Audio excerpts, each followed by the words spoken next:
Hi, I'm Rainer, and welcome to my train room. So, this weekend I just went to the Woodstock train show. Take a look at my last video, you can see what I got there. And one of the things I got there was this house kit. And it was really cheap. It was listed for $5 when I walked by first. A little while later, my wife and I walked by, and he had dropped the price to $2 each. So I bought about a couple of these kits, Patel Engraving and Engineering. No idea when these were sold. Obviously cheap kits to begin with. I pulled the plastic wrapper off to make sure it was still intact inside because the box is kind of crushed. Looks like it's all there. Yeah, so he had dropped the price to $2.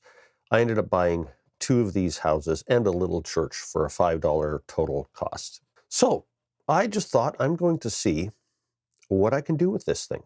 And if you remember a few videos back, I ended up getting a little freebie at a train show last year of a little garage, a little snap together garage kit. And I rebuilt the whole thing and weathered it and tried to make it look like something that was worth more than free. And I think I did an okay job at it. So I just thought I would see what I can do with this one. And this one is a brand new kit. And as you can see when you open it up, it looks very plastic. It's got this very light gray roof. And you can tell the parts should all be here since the bag hasn't been opened until now. It has,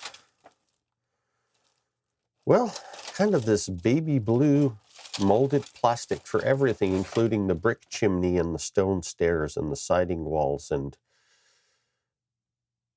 kind of everything. So obviously just glued together like this, it is not going to look very real. But let's see what I can do about that. I'm going to do some painting and weathering, and I'm not seeing any. Oh, there is a piece of clear. Isn't this cool? This is the window glass with blinds printed onto it. I haven't seen this before. That's interesting. Whether I'm going to use that or not, I don't know. I think I'm going to probably just use some clear plastic and make the windows look a little more real than these printed blinds, but I'm going to see how those look.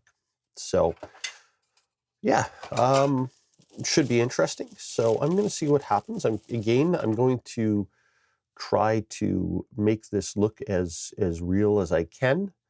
I will illuminate it as well. So there's going to be, as you've seen in my other videos, there's definitely going to be some black paint involved to block light transmission, because I don't want my building to glow light blue when I turn lights on.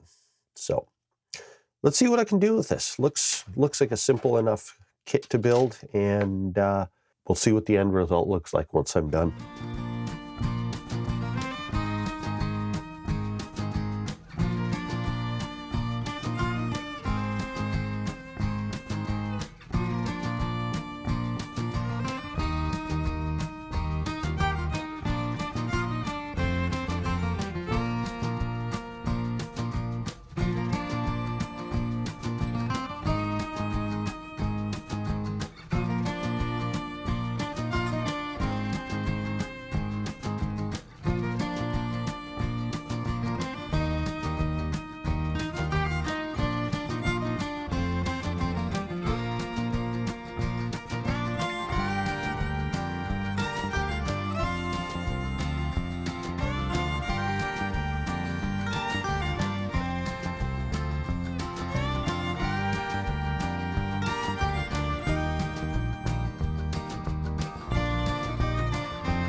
So I got it built, and I think it turned out better than I expected for a $2 house.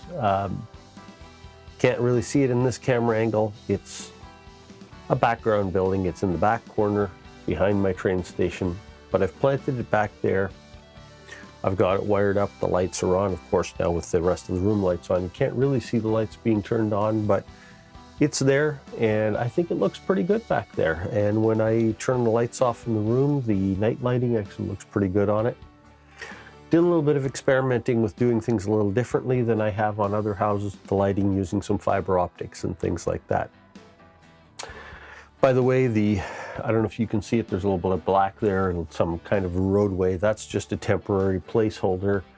I may use it long term. I'll see how it fits in with the rest of the scenery. It's just some thin craft foam from Michaels that I used. I saw a suggestion somebody else somewhere online had said that they'd use that for roadways, and so I just cut a couple of strips of it to make a little road and a driveway, just to test how things are going to fit and to kind of conceptualize how my little town area is going to be, because the house is back there. I'm going to have a couple of houses back there against the wall. Still trying to figure out what I'm going to do for a backdrop back there, but I do have a few ideas.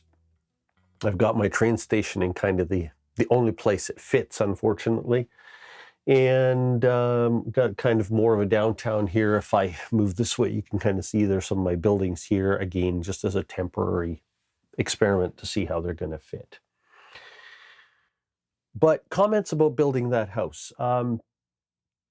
Assembling it was pretty easy. It has these funny little corner brackets, almost little tabs that lock together for alignment. They kind of almost hold the walls together while you're gluing them together, so it's pretty easy to get them lined up. But you do need to hold the walls clamped in to get the corners fairly tight. I used super glue on it to glue them together, simply because I had pre-painted things and painted surfaces. Gluing them together with solvent cement doesn't always work so well, and with that house, I just decided to use the CA, the super glue, to glue it together. The color of the plastic that it's molded in is pretty strange, but once it's painted, it turns out just fine. The design of the thing from an architectural perspective is a little weird, because if you look at the front door, and I'll pull up the box here and I can maybe show you on the box. If you look at this front door here, if you look at the house straight from the front, this door is barely on top of the step, and the front column lines up with the edge of the door. So whoever designed this model was not really an architect. They would not have designed a front door that lines up with the column, so when you walk in, you actually have to walk around the column to get into the front door. That really doesn't make sense. Just a little detail, kind of weird. But as a background building from this angle, you can't even notice that that's the situation. Works great as a background building. Painting, a little bit of weathering makes a huge difference. For the windows, I decided not to use the windows that came with it, with the blinds. I just used, actually what I used was a opaque plastic film that's actually meant to be used for laminating paper or documents together. I have a little laminator that I use for things, and I just took one of those laminating sheets because it's kind of an opaque material, and I glued that on the inside of the windows to kind of obscure the view into the windows. While I was building it, I did cut out some little printed out interiors for buildings. It's probably an unnecessary step considering where I put it and with the opaque windows, but when you turn the lights on, it does make the different rooms glow slightly different colors because of the background. I used a single LED bulb into a styrene tube, and then that provides some general lighting on the kind of the upper floor. But then it also, I also put fiber optic filaments in that kind of point down into the different rooms to provide more local lighting, to make it look kind of like a ceiling light fixture. Pull out this box again. So what I did was I drilled 4 little holes from the top into this overhang, and then took the fiber optic strands and poked them through, glued them into place. And once the glue had set, I just cut them off with my little sprue cutter, and it kind of gives the effect of little pot lights or some kind of light shining down the wall. So that actually worked out pretty well. Just wanted to do a little bit of experimenting with it. Overall, happy with how it turned out. Let me know what you think. I do have another one of these Patel I think it's Patel Engineering. Yeah, Patel Engineering. I have another HO scale house that I bought from the train show at the same time as I bought this one. I'm going to build that, and maybe it will go back there as a neighbor's house or somewhere else on the layout. But I'm going to do the same kind of thing with it and paint it properly and weather it and make it look something like something other than a cheap little plastic house. Anyway, thank you for watching. And if you enjoy what I'm doing, please subscribe, and see you next time.